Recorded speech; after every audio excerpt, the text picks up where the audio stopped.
relieve my wrinkles, neither do I want to emphasize them. So I went to my beauty station in the bathroom and I threw away all the mineral makeup, powder, blush, and face powder. Only the liquid cream-based foundation and blush stick remained. I figure I threw away probably $30 to $50 worth of cosmetics. Tip number 2. A good rule of thumb for lipstick is to find a tone that matches your inner lip or gums. What? I don't even know what color my inner lips and gums are. But I'm sure they're not Revlon Red or Passionate Mango. So I stood in front of my makeup mirror and I pulled my lip way up to see what color the inner lip was. Now, I had just brushed my teeth with my Oral-B electronic toothbrush, and I'd flossed, so my gums were glowing and healthy. But how would I describe the color? Oral-B natural? Again, none of my lipsticks seemed to match, so I threw out my stash of 15 or so lipsticks, and I headed to Ulta, since they have row after row of lipsticks. There I was, making my way through the aisles, standing in front of those little mirrors, with my lip pulled out, and different tubes of lipstick held up to my face, trying to perfectly match my gums and inner lip. Finally, a very young woman, are you detecting a theme here? She approached me and she asked if she could help me locate anything. Why, yes, I said. I need a lipstick shade that matches my inner lip. And also one that matches my gum. You need what? She said, as she slowly backed away from me down the aisle. You would have thought she had seen The Walking Dead rather than a sweet grandmother on a quest to improve her looks.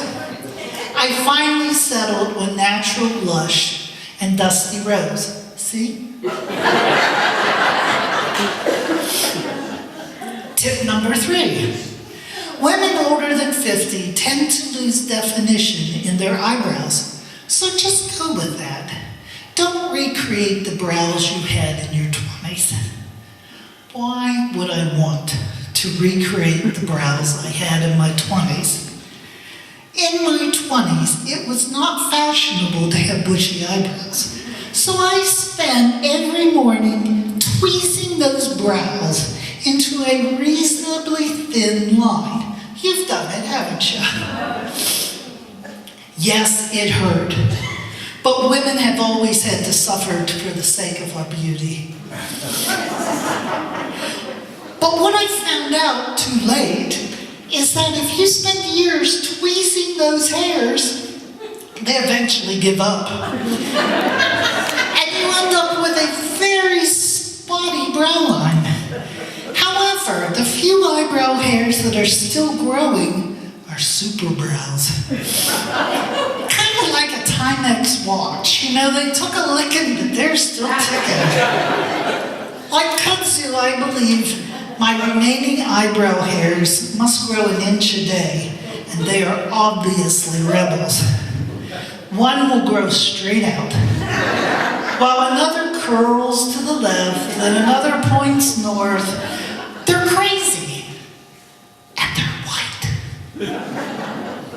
So I try to trim them regularly, and I use hair mousse on them to control them. When I have to use an eyebrow pencil to give them some definition and color, otherwise they look like a dog with mange. I have never met Cindy Joseph, but she obviously is not an older woman. And of course, being a makeup artist and model, she doesn't work on old women like me. Just like people who are childless. She knows to tell me what to do. I decided I was going to throw out tip number 3.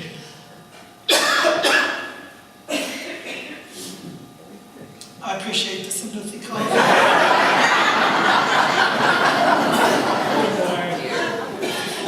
Do you know, usually when I talk, it's in conversation, people talk back. Just talking for 45 minutes is fun.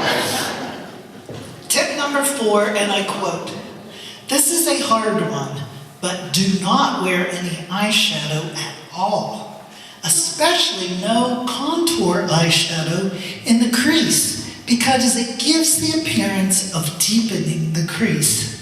A little bit of mascara is okay." This is a nice way of saying your eyes are sinking back into your skull. And if you put that brown shadow into the crease, they will sink so far back in your head, you'll look like death warmed over. Of course, I've reached the age where time is passing way too fast, and I don't want to look like I'm in my casket already, so I ditched the eyeshadows, but I held on to the black-brown mascara. At least I didn't have to buy any new makeup this time, but I did throw out a lot of perfectly good eyeshadow. Tip number 5. Tinted moisturizers don't work. If you're going to use a foundation to even out skin tone, find one that gives coverage but doesn't add texture. Be willing to spend money on a foundation and take your time to experiment and find the exact right shade. Matching your skin tone exactly is critical. The operative words here are if you're going to use a foundation, and matching your skin tone exactly is critical. Yes, I admit it, I need coverage. There are spots and freckles and little scars that need to be hid. But how do I color it all and not add texture? Plus, she used that word, critical. That word is synonymous with acute, crucial, desperate, and dire. Oh my! So, being a natural redhead and being above a certain age, I have a lot of different skin tones. Freckles and what my grandmother used to call liver spots grace my face, and my basic skin tone is very yellow. Which tone do I match? Every time I buy a liquid foundation, I spend a lot of time trying to find the right shade. Yet when I get home and actually apply it, it's either too light and I look anemic, or it's too dark, or it's too olive, or it's too something. A makeup person once told me to match my foundation to the skin on my inner wrist. But that doesn't seem to make sense since my inner wrist doesn't get the sunlight and it's very different from my face. I used to just give up and get as close as I could.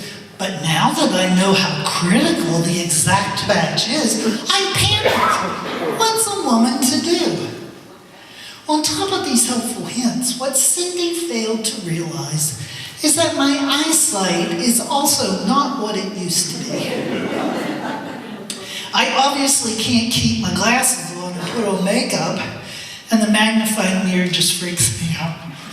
I'd rather not think about all those pores and volunteer hairs on my chinny chin. I was feeling pretty good about myself and my life until I read Cindy's makeup tips for older women. Now I'm a basket case worrying about the texture of my skin and my sunken eyes and whether my lipstick matches the inside of my mouth. At least one good thing came from this journey. I have decided to be cremated so no one else has to look at my textured face and shrunken eyes when I die.